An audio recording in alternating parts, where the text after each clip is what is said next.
Hello students, তোমরা সবাইকে আমার ইউটিউব চ্যানেলে স্বাগত। আজকে আমরা দেখব 50 মার্কের বেঙ্গলির 50 মার্কের বেঙ্গলির আমরা কিছু প্রশ্ন উত্তর দেখব, যেটার থেকে তোমাদের 10 নম্বর পাক্কা, 10 নম্বর এটা থেকে পেয়ে যাবে। ঠিক আছে, তাহলে আমরা চলো ভিডিওকে শুরু করি। প্রথম আমরা কবিতার থেকে দেখব। ঠিক আছে, তাহলে আমরা দেখে নেব। কে প্রভু বিনার সুস্বরের সুখ লাভ করে না, তো বধির মানে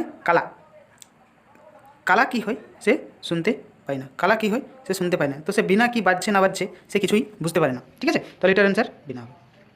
তারপর আমরা দেখব নলিনীর রূপে দর্শন অযোগ্য,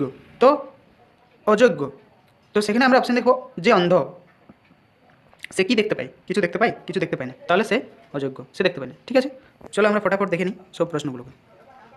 কাক ও পিক ধ্বনির কোন পার্থক্য কারা অনুভব করতে পারে না? তো যাদের শ্রবণ শক্তি নষ্ট হয়েছে তারা কাক বা পিক ধ্বনির যে শব্দ, আওয়াজ, ধ্বনি, সেগুলো কিন্তু পার্থক্য বুঝতে পারে না। ঠিক আছে, মনের উদ্যান মাঝে কুসুমের সার কি? তো কুসুমের সার হচ্ছে কবিতার কুসুম। কি? কবিতার কুসুম। ঠিক আছে, চলো তারপর দেখে নিই। যে দুর্গতি কোন জন? তো যাদের মন কবিতা অমৃত রসে মজে না, সেই তাদেরই দুর্গতি। ঠিক, সে তারাই দুর্গতি। পদ্মবাসিনী কে? তো পদ্মবাসিনী ভারতী। কে? ভারতী। পদ্মবাসিনী ভারতী। ঠিক আছে, কর পরিমলময় এহিয়া সরোজে, তো এর অ্যান্সার আমরা যদি দেখি তাহলে এর অ্যান্সার আমরা পেয়ে যাব কবি মাইকেল মধুসূদন দত্তের। ঠিক আছে, চলো আমরা নেক্সট প্রশ্নের মধ্যে চলে যাই। নেক্সট প্রশ্ন ছায়াপথ থেকে আমরা প্রশ্ন নিয়ে নেব। তাহলে আমরা দেখব কহ মোরে শশীপ্রিয়টা কে? তো শশীপ্রিয়টা হচ্ছে, আমরা জানি সবাই, রাত্রিকে শশীপ্রিয় বলা হয়। রাত্রি কার জন্য গগনে ছায়াপথ সজ্জিত করে? তো ইন্দ্রাণী সুন্দরীর জন্য। কার জন্য? ইন্দ্রাণী সুন্দরীর জন্য। ঠিক আছে, ইন্দ্রাণী সুন্দরী কার সঙ্গে নন্দন সদনে ভেট বা সাক্ষাৎ করতে যান? তো মহেন্দ্রের সঙ্গে। কার সাথে? মহেন্দ্রের সঙ্গে ভেট করতে যান। জাস্ট এগুলোকে রট্টা মেরে নাও, তাহলে পরীক্ষায় যে প্রশ্ন থাকবে এগুলো দেখতে দেখতে তোমরা অ্যান্সার তার বার করতে পারবে। তারপরে আমরা দেখব বিভাবরী শব্দের অর্থ কী? তো বিভাবরী শব্দের অর্থ হচ্ছে রাত্রি। কি? রাত্রি। ঠিক আছে, নিজ এই শব্দটি প্রয়োগ কার সম্বন্ধে করা হয়েছে? তো কবি নিজের সম্বন্ধে করা হয়েছে। কার সম্বন্ধে? কবি নিজের সম্বন্ধে করা হয়েছে। ঠিক আছে, রানী তুমি নিজ আমি, এই বাক্যটির মধ্যে কবিতার প্রকাশ পেয়েছে। তো কবিতার বিনয়। ঠিক আছে, কবিতার বিনয়।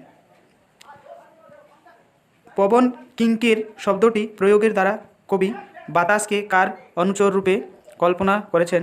তো রাত্রি দেবী। কাকে? রাত্রি দেবীর। ঠিক আছে, রাত্রি দেবীর। এরপর আমরা দেখে নেব কুসুমের কীটের প্রশ্ন। আমরা দেখে নেব লো বন সুন্দরী, কবি এখানে বন সুন্দরী বলে সম্বোধন করেছেন কাকে? কুসুমকে। কাকে? কুসুমকে। ঠিক আছে, বিষম যমদূত বলা হয়েছে কাকে? বলা হয়েছে কুসুমের কীটকে। কুসুমের কীটকে বিষম যমদূত বলা হয়েছে। ঠিক আছে, চলো আমরা নেক্সট প্রশ্নের মধ্যে চলে যাই। আমরা নেক্সট প্রশ্ন দেখে নেব বিষ দন্তে হরি বিরাম দিব নিশি, এখানে বিষ দন্তটি কার? তো বিষ দন্তটি কুসুমের স্থিত কীটের। ঠিক যেমন কুসুমের মধ্যে যদি কীট পড়ে যায় তাহলে এই ধরনের সমস্যা উৎপন্ন হয়। কার সখী মধুকরী? তো কুসুমের সখী মধুকরী, কুসুমের। ঠিক আছে, পরিমল ধন কর মলয়ের। কার? মলয়ের। ঠিক আছে, কানন চন্দ্রিমার অর্থ হলো কুসুম। কি? কুসুম। ঠিক আছে, নিত্য সুখ নাশে মনস্তাপ রূপ রিপু। ঠিক, তারপরে আমরা দেখি কুসুমে কীটের অস্তিত্ব দেখে কবির মন জেগেছে। তো কবির মন জেগেছে বেদনা। কি জেগেছে? বেদনা জেগেছে, দুঃখ জেগেছে। এরপর দেখব আমরা কল্পনার থেকে। কল্পনা কবির কাছে কি করেছে? না, কবির কাছে প্রেরণা দেয়নি। ঠিক আছে, তারপর লাউ দাসের সঙ্গে, এখানে দাসের সঙ্গে লইবে কে? কল্পনা। কে? কল্পনা। ঠিক আছে, কবি মহানন্দের যেতে চেয়েছেন কবি মহানন্দে যেতে চেয়েছেন গোকুল কাননে। কোথায় যেতে চেয়েছেন? গোকুল কাননে। ঠিক। তারপর আমরা দেখব গোপী চয়ে না নায়া নাচায়ে নাচছে। গোপী চয়ে নাচায়ে নাচছে। কে নাচছে? রাধা রাধা কান্না কান কান্তহরি, রাধাকান্ত হরি। ঠিক বোঝাচ্ছে না, রাধাকান্ত হরি। ঠিক। লঙ্কায় অকালে পূজেন উমায়। কে পুজেছিলেন? রঘু রাজপতি রাম। রঘু রাজপতি রাম। ঠিক আছে। তারপর দেখে নেব আমরা পরের প্রশ্ন। ক্ষুদ্রকুলে নাসিছে। ক্ষুদ্রকুলে নাসিছে কি? পার্থ মহামতি। কি নাসিছে? পার্থ মহামতি। স্বর্গে মর্তে অতল পাতালে সর্বত্রে বিহার করেন। কি? কি বিহার করেন? কি বিহার করেন? কল্পনা সুন্দরী। কি? কল্পনা সুন্দরী। বাগদেবীর প্রিয় সখী। বাগদেবীর প্রিয় সখী কে? হেমাঙ্গী কল্পনে। কে? হেমাঙ্গী কল্পনে। ঠিক। চলো তারপর আমরা দেখি।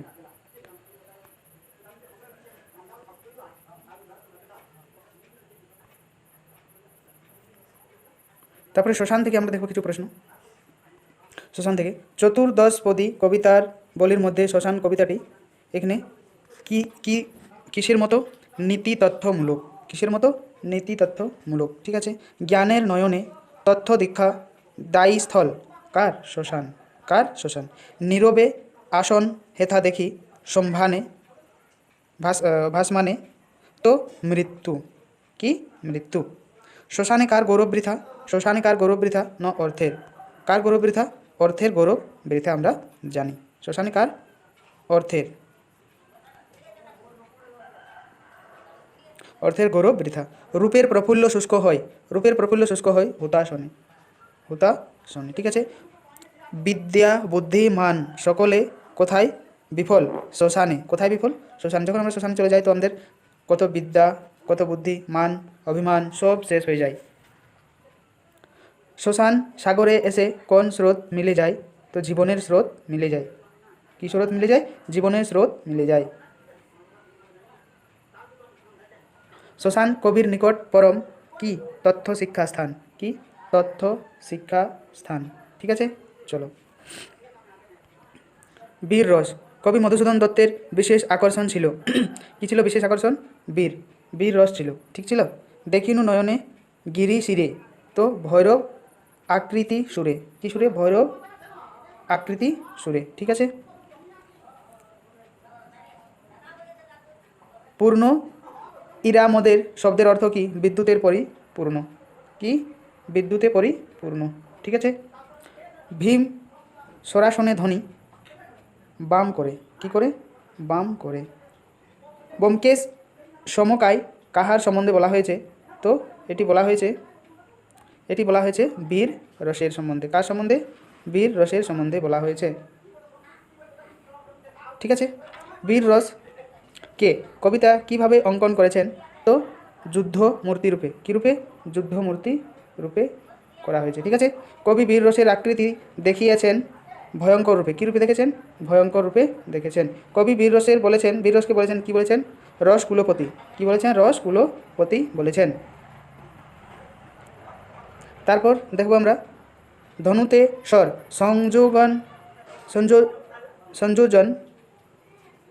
সংযোজন করিলে যে ধ্বনি সৃষ্টি হয় তাকে বলে কি বলে? টঙ্কার। কি বলে? টঙ্কার বলে। টঙ্কার। নতুন বৎসর থেকে আমরা কিছু প্রশ্ন দেখব। নতুন বৎসর কবিতার ব্যক্ত হয়েছে কি? নিজের প্রাণের ভাব। কি ব্যক্ত হয়েছে? নিজের প্রাণের ভাব ব্যক্ত হয়েছে। ভূত রূপে সিন্ধু জলের অর্থ কি? তো অতীত রূপে সমুদ্রের জল। অতীত রূপে সমুদ্রের জলকে বলা হয়েছে। নিত্যগামী রথচক্র নীরবে ঘুরিল আবার কোথায়? আয়ুর পথে। কার পথে? আয়ুর পথে। ঠিক আছে। কত শত আশালতা শুকায়ে মরিল কোথায়? তো হৃদয় কাননে। কোথায়? হৃদয় কাননে। ঠিক আছে। কি সাহসে আবার বা রপিব যতনে সে বীজ। এর প্রশ্নের উত্তর আমরা এদিকে দেখে নেব। চলো দেখি। তো যে বীজ ভূতে বিফল হয়, যে বীজ কি হয়, ভূতে বিফল হয়। ঠিক আছে। ডুবিবে ডুবিবে সত্তরে তিমিরে, তো কোথায়, জীবন রবি, জীবন রবি, জীবনের মধ্যে আমাদের যে সূর্য, সেই সূর্য অস্ত হয়ে যাবে কিন্তু। কবি কাকে অরুণ রমণী বলেছেন, তো উষাকে মানে সূর্যকে। ঠিক আছে, চলো তারপর দেখি। নতুন বৎসর মাইকেল মধুসূদন কবির কাছে কি কি নৈরাশ্য ও পীড়াদায়ক তার মধ্যে কিন্তু দেখা গেছে। ঈশ্বরচন্দ্র বিদ্যাসাগর থেকে আমরা কিছু প্রশ্ন দেখব। ঈশ্বরচন্দ্র বিদ্যাসাগর থেকে আমরা যে প্রশ্ন দেখছি, সেই প্রশ্নগুলো যে সনেট কবির ঈশ্বরচন্দ্রের কি ছিল, বন্দনা করেছেন। কি করেছেন, বন্দনা করেছেন। বিদ্যার সাগর তুমি বিখ্যাত ভারতে, বিদ্যার সাগর রূপে ভারতে কে বিখ্যাত, ঈশ্বরচন্দ্র। কবি ঈশ্বরচন্দ্র বিদ্যাসাগরকে তুলনা করেছেন কার সাথে, হিমাদ্রির সঙ্গে। কার সাথে, হিমাদ্রির সঙ্গে করা হয়েছে। ঠিক আছে। কার আশ্রয় পাওয়ার সৌভাগ্য পরিচায়ক কার, ঈশ্বরচন্দ্র বিদ্যাসাগর। কার, ঈশ্বরচন্দ্র বিদ্যাসাগর। কি সেবা তার সুখ সদনে, কার সুখে সদনের দৃষ্টান্ত দেওয়া হয়েছে, তো গিরিশের। কার, গিরিশের। ঠিক আছে। পরে নেক্সট প্রশ্ন আমরা দেখব, নেক্সট প্রশ্ন আমরা দেখে নেব। তাহলে আমরা কিসের বলা হয়েছে, গিরিশের। ঠিক। পরম আদরে অমৃত ফল দান করে কে, দীর্ঘ শির তরুদল, দীর্ঘ শির তরুদল। কবি ঈশ্বরচন্দ্র বিদ্যাসাগরকে চিত্রিত করেছেন কিসে, বিদ্যাসাগর, বিদ্যাসাগর করুণা সিন্ধু রূপে। ঠিক। তাহলে আমাদের যে 50 নম্বরের বেঙ্গলির কিছু প্রশ্ন, ইম্পর্টেন্ট প্রশ্ন, এই প্রশ্নগুলো ভালোভাবে তোমরা মুখস্থ করে নাও। তাহলে এটা থেকে মোটামুটি 10 নম্বরের তোমাদের প্রশ্ন বনছে। আর যে গ্রামারগুলো আমি দিয়ে দিয়েছি, যেটা এক কথায় প্রকাশ, পদ পরিবর্তন, এই ধরনের যে গ্রামার, সেই গ্রামারগুলো কিন্তু তোমরা ভালোভাবে দেখে নেবে। আর তাহলে পরীক্ষায় সেগুলো থাকবে, সন্ধি বিচ্ছেদ, এই ধরনের প্রশ্ন কিন্তু থাকবে গ্রামারের মধ্যে। ঠিক আছে। তো তাহলে এই ভিডিও তোমাদের যদি ভালো লেগে থাকে, তাহলে কিন্তু একটি লাইক, একটি শেয়ার অবশ্যই করবে। আর যারা নতুন, তারা কিন্তু এই চ্যানেলটি সাবস্ক্রাইব করে রাখবে। তাহলে কমেন্টের আধারে, তোমাদের কমেন্টসের আধারে কী করা হয়, ভিডিও বানানো হয়। ঠিক। তোমাদের যদি কিছু সমস্যা থাকে, সেটা কিন্তু তোমরা জানাতে পারো, কোনো অসুবিধা না। WhatsApp number 9199154669। ঠিক, এটি হোয়াটসঅ্যাপ নাম্বার। এখানে তোমরা তোমাদের সমস্যা পেশ করতে পারো। ঠিক আছে। তাহলে ভিডিও পুরো দেখার জন্য সবাইকে অনেক ধন্যবাদ, সবাইকে অনেক থ্যাংক ইউ।